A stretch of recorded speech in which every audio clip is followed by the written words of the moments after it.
साथियों नमस्कार। किताबी दुनिया की किसान और किसानी श्रृंखला में आप सभी का स्वागत है। साथियों, आज की इस श्रृंखला में हम बात करेंगे मलाबार किसान आंदोलन की। वैसे इस आंदोलन से पहले महात्मा गांधी के नेतृत्व में चंपारण और खेड़ा का आंदोलन हो चुका था। अवध का किसान विद्रोह भी शुरू हो चुका था। मौजूदा समय में जब देश के किसान लगभग 5 महीने से दिल्ली की सीमा पर आंदोलन कर रहे हैं, केंद्र सरकार के द्वारा लाए गए 3 कृषि कानूनों की वापसी को लेकर अपनी आवाज़ बुलंद किए हुए हैं, वैसे समय में इतिहास में हुए किसान आंदोलनों से परिचित होना जरूरी हो जाता है। जरूरी इसलिए भी हो जाता है कि उस समय किसानों की क्या समस्याएं थीं, वह किन परिस्थितियों का सामना कर रहे थे और आज़ादी के करीब 70 साल बाद किन परिस्थितियों का आज सामना कर रहे हैं। मलाबार आंदोलन 1920 में शुरू हुआ था। वहाँ के किसानों की क्या समस्याएं थीं, उस आंदोलन का नेतृत्व किन लोगों ने किया था, एक समय के बाद उसमें सांप्रदायिक तत्व किस तरीके से हावी हो गए थे, अंग्रेज सरकार ने आंदोलन को कुचलने के लिए किस तरीके से साजिशें की, इन सारे पहलुओं पर आज के इस वीडियो में हम बात करेंगे। तो सुनिएगा आज के इस वीडियो में मलाबार किसान आंदोलन। जिस तरीके की समस्याएं अवध प्रांत के किसानों की थीं, लगभग उसी तरीके की समस्याएं केरल के मलाबार जनपद के किसान भी जूझ रहे थे। उन्हीं समस्याओं से उनका सामना हो रहा था। जमींदार मनमानी करते हुए उनसे लगान वसूलते थे, जब चाहते तब जमीन से बेदखल कर देते, तरह तरह के अत्याचार करते। इसी दरमियान अप्रैल 1920 में मंजेरी में हुए मलाबार के जिला कांग्रेस सम्मेलन में खिलाफत आंदोलन के पक्ष में प्रस्ताव पारित हुआ। किसानों की उचित मांगों का समर्थन किया गया। जमींदार किसान संबंधों को तय करने के लिए कानून बनाने की मांग उठी। इस मांग का काफी मायने था। इससे पहले जमींदार चालाकी बरतते हुए कांग्रेस को किसानों की मांग उठाने से रोकने में कामयाब हो गए थे। मंजेरी सम्मेलन के बाद कोझीकोड में किसानों का संगठन बना। तत्पश्चात जिले के अन्य क्षेत्रों में किसान संगठनों का गठन हुआ। एक तरीके से किसान एकजुट होने लगे, उनकी गतिविधियां जोर पकड़ने लगीं, किसानों की मांगें उठाई जाने लगी। यही वो समय है जब खिलाफत आंदोलन भी तेजी पकड़ रहा था। एक साथ चल रहे दोनों आंदोलनों में कई बार अंतर करना मुश्किल हो जाता था। दोनों में नेता, कार्यकर्ता और आम जनमानस लगभग वही रहता। गांधी जी, मौलाना आज़ाद और शौकत अली इन क्षेत्रों का दौरा कर चुके थे और आंदोलन का समर्थन कर रहे थे। ये देखकर सरकार घबरा गई। उसने फरवरी 1921 में निषेधाज्ञा लागू कर दी और खिलाफत आंदोलन संबंधी किसी भी तरह की बैठक पर रोक लगा दी। ऐसा करते हुए उसने तर्क दिया कि इस तरह की बैठकों के जरिए मापिलाओं को हिंदू जमींदारों और सरकार के खिलाफ भड़काया जाएगा। इसी की आड़ लेकर सरकार ने खिलाफत आंदोलन और कांग्रेस के प्रमुख नेताओं जैसे याकूब हसन, यू गोपाल मेनन, पी मोईदीन कोया, के माधवन नायर आदि को गिरफ्तार कर लिया गया। परिणामतः आंदोलन का नेतृत्व स्थानीय मापिला नेताओं के हाथ में चला गया। मापिला किसानों ने 19वीं सदी में भी जमींदारों के खिलाफ आंदोलन किया था, लेकिन 1921 में अपनाए जा रहे तेवर पहले से काफी अलग थे। इस बार का उनका आंदोलन दूसरे किसान संघर्षों के मुकाबले अधिक व्यापक था और जुझारू भी था। आगे चलकर वह सरकार के खिलाफ हिंसा पर उतारू हो गए। ब्रिटिश सरकार भी कहाँ चूकने वाली थी। वो ऐसे मौकों का इंतजार करती ही रहती थी। उसने हिंसक आंदोलन को पूरी तरह से कुचल दिया। विद्रोह के प्रथम चरण में विद्रोहियों ने बदनाम जमींदारों उसमें ज़्यादातर हिंदू जमींदार थे और विदेशी हुकूमत के सरकारी प्रतिष्ठानों को निशाना बनाया। उदार जमींदारों और गरीब हिंदुओं को शायद ही परेशान किया गया हो। कुछ विद्रोही नेता जैसे कुन मोहम्मद हाजी इस बात का पूरा ध्यान रखते कि हिंदुओं को सताया न जाए, लेकिन जैसे ही अंग्रेजी हुकूमत ने सैनिक शासन की घोषणा की और दमन का चक्र तेज किया, विद्रोह का चरित्र बदल गया। अंग्रेजी हुकूमत ने तमाम हिंदुओं को जबरदस्ती अपना साथ देने को कहा और कुछ हिंदू अपने आप खुले तौर पर हुकूमत का साथ देने लगे। इसका नतीजा यह हुआ कि मापिलाओं में पहले से ही सुलगती हिंदू विरोधी भावना भड़क उठी। जो संघर्ष राजसत्ता और जमींदारों के खिलाफ शुरू हुआ था, उसमें अब सांप्रदायिक रंग भी घुल गया। हिंसा का रास्ता अपनाने से अहिंसक आंदोलनकारी उनसे अलग हो गए थे। अब सांप्रदायिकता का पुट आने से मापिला किसानों को सभी से अलग थलग कर दिया।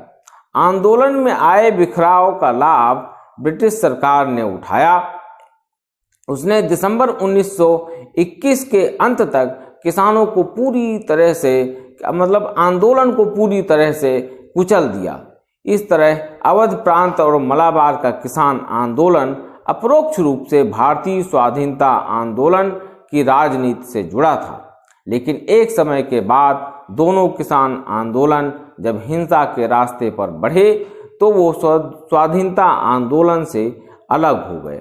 राष्ट्रवादी नेताओं ने किसानों से बार बार अपील की कि वह हिंसा का रास्ता ना अपनाएं। गांधी जी ने भी उनसे गर्मपंथी रास्ता न अपनाने की अपील की। मलाबार इलाके में 1940 के दशक में एक बार फिर बड़े किसान आंदोलन ने आकार लिया। उसका आधार कांग्रेस सोशलिस्ट पार्टी से जुड़े लोग बने। वह 1934 से गांव में घूम घूम कर लोगों को एकजुट करने का काम कर रहे थे, किसानों को जोड़ रहे थे, कृषक संगमों का गठन कर रहे थे। यहाँ कृषक संगमों जो शब्द इस्तेमाल हुआ है, एक तरीके से उसे किसान संघ जाना जाता है, लेकिन इतिहास में हम जाएंगे तो कृषक संगमों उसका नाम दिया गया है। वहाँ के किसान नवीकरण शुल्क, लगान की अग्रिम अदायगी, सामंती वसूलियों को खत्म करने की मांग कर रहे थे। जमीन की जुताई खुद करने और इस आधार पर जमींदारों द्वारा किसानों की बेदखली बंद करने की मांग कर रहे थे।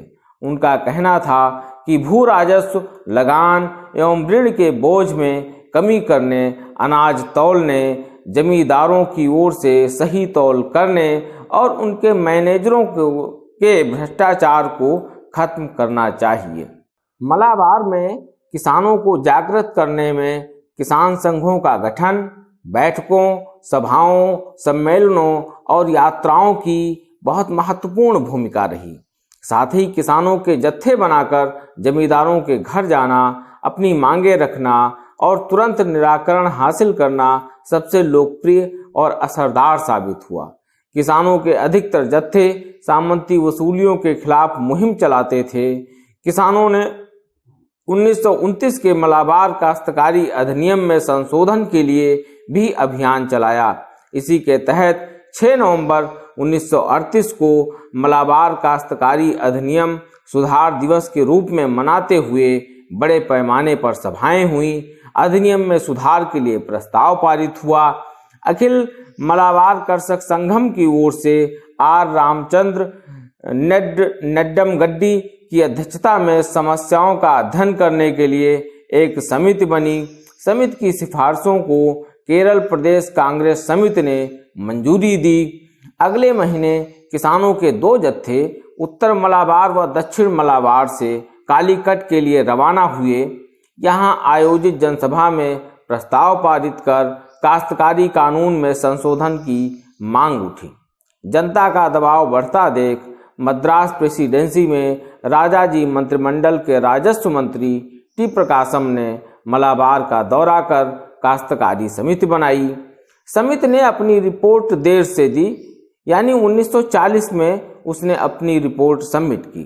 तब तक कांग्रेस सरकारें इस्तीफे दे चुकी थीं और तुरंत कुछ हो पाना संभव नहीं था। लेकिन काश्तकारी के सवाल पर जोर जबरदस्त अभियान चला। उसने किसानों को इतना उद्बुद्ध कर दिया कि बाद के वर्षों में उनकी मांगों को स्वीकार किया जाना अपरिहार्य हो गया। वैसे मद्रास की कांग्रेस सरकार इस्तीफा देने से पहले ऋणों में राहत देने के लिए एक कानून जरूर पारित कर दिया था, जिसका कृषक संगम ने स्वागत किया था। तो साथियों, ये मलाबार किसान आंदोलन है। मलाबार किसान आंदोलन से हमें एक सीख भी मिलती है कि हम अपनी ईमानदारी से, माने किसान अपनी ईमानदारी से अपनी वाजिब मांगों को उठाएं, लेकिन गलत मांगों पर गलत चीज़ों को न रेखांकित करें। गलत चीज़ों को रेखांकित करने से या मारपीट, हिंसा या सांप्रदायिकता के तत्व हावी होने से जो विरोधी पक्ष होता है, जो आपके सामने का पक्ष होता है, उसे मौका मिलता है आपके आंदोलन को दूसरी दिशा में ले जाने के लिए, आपके आंदोलन को कुचलने का उसे एक मौका मिलता है, बहाना मिलता है। तो जो मौजूदा मलाबार किसान आंदोलन ये हमें सीख देता है कि हम अपनी मांगें उठाएं और रणनीति के तहत अपनी मांगें उठाएं। उसमें उन सांप्रदायिक तत्वों से बहुत दूरी बनाए रखें जो आंदोलन को दूसरी दिशा में ले जाना चाहते हैं या भटकाना चाहते हैं। जो मौजूदा किसान आंदोलन है, जो दिल्ली की सीमा पर किसान डटे हुए हैं, देश के अनेक हिस्सों में भी जो हो रहे हैं, वो ये सबक लेते हुए बहुत स्पष्ट रूप से उन्होंने रणनीति बनाई है कि किसी तरह की हिंसा न होने पाए। इसीलिए उसका जब इतिहास लिखा जाएगा तो बिल्कुल अलग तरीके का इतिहास लिखा जाएगा।